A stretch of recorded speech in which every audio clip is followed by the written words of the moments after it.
Looking back, it's odd that Billy Bob Thornton first became famous for the Oscar-winning 1996 indie Sling Blade, a movie where his character mostly communicates in grunts. Thornton is one of the big and small screen's all-time great talkers, adept at laying down a line of patter at once amusing and mesmerizing. It's a skill he puts to great use as the star of writer-producer Taylor Sheridan's new Paramount Plus series Landman. As an oil company fixer named Tommy Norris, the kind of can-do, dirty-handed field operative who greases palms and puts out fires, Thornton never misses an opportunity to riff.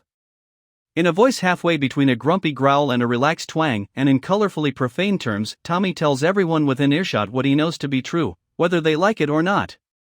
All of this makes Tommy Norris part of a line of Sheridan protagonists who claim to see clearly our world's inevitable ruin, yet are nevertheless determined to do whatever needs to be done to protect their piece of it. He has a lot in common with Dwight Manfredi in Tulsa King, Joe and Lioness, Mike McCluskey in Mayor of Kingstown, and, the progenitor of them all, John Dutton III in Yellowstone. The big difference? Tommy's a better hang. He's much, much funnier. That's not to say Landman is a comedy. Co-created by Sheridan and Christian Wallace, and based on the Wallace-hosted podcast Boomtown, about the messiness of the oil game in Texas's Permian Basin, Landman is very much of a piece with Sheridan's other shows, mixing soap opera and crime drama with earthy observations about the state of things. Thornton co-stars with John Hamm, who plays Monty Miller, the boss of MTEX, Tommy's employer. The two go back decades together in the oil business, having ridden out multiple booms and busts.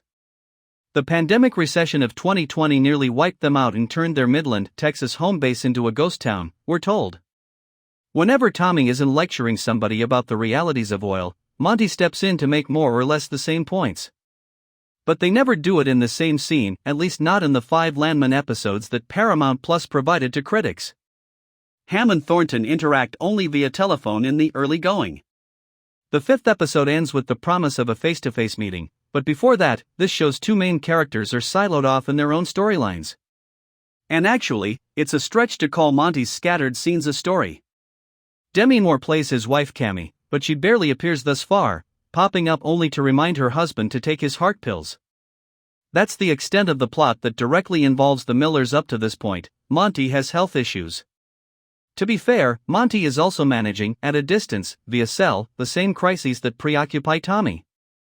In Landman's first episode, a drug cartel steals an MTEX plane and lands it on a private road as part of their smuggling operation. And then a big truck comes barreling through, causing a fatal accident which also destroys millions of dollars worth of dope. The bloody mess spawns a federal investigation, a lawsuit, and cartel threats. MTEX's problems intensify with a well explosion, witnessed by Cooper Norris, Jacob Laughlin, Tommy's son, who is trying to follow in his father's roughneck footsteps. As for the women on this show, aside from the barely appearing Cammy Miller, there are 4 main female characters, each of which falls more or less into one of Sheridan's usual types. Ollie Larter has the showiest role as Tommy's ex-wife, Angela, a larger-than-life sensualist who left him for a billionaire during one of the busts but now wants back into his life. Michelle Randolph plays their teenage daughter, Ainsley, who shares her mom's propensity for skimpy outfits and self-centered choices, failing repeatedly to read the room. Sheridan seems to love these kinds of broadly drawn female characters, forces of nature who drive the men in their lives crazy, and not always with desire. Kayla Wallace comes in at the opposite end of the spectrum as Rebecca Savage, a young but ruthless attorney who hates the environmental damage and institutional chauvinism of the oil business and is just as vocal about her point of view as Tommy is about his, only with less of a sense of humor. Then there's Ariana, Paulina Chavez, the widow of a Mexican-American roughneck, who bonds with Cooper and leans on him when her friends and family in the community aren't around. Anyone who's watched more than a few episodes of Yellowstone will likely recognize pieces of that show's Beth, Monica, Summer, Mia, and Laramie, all those Taylor Sheridan women who tend to drop into slots labeled steely or wild or bruised.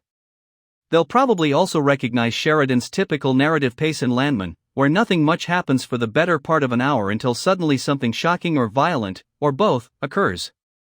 In fact, there are times when Landman barely feels like a television series and more like an op-ed PE.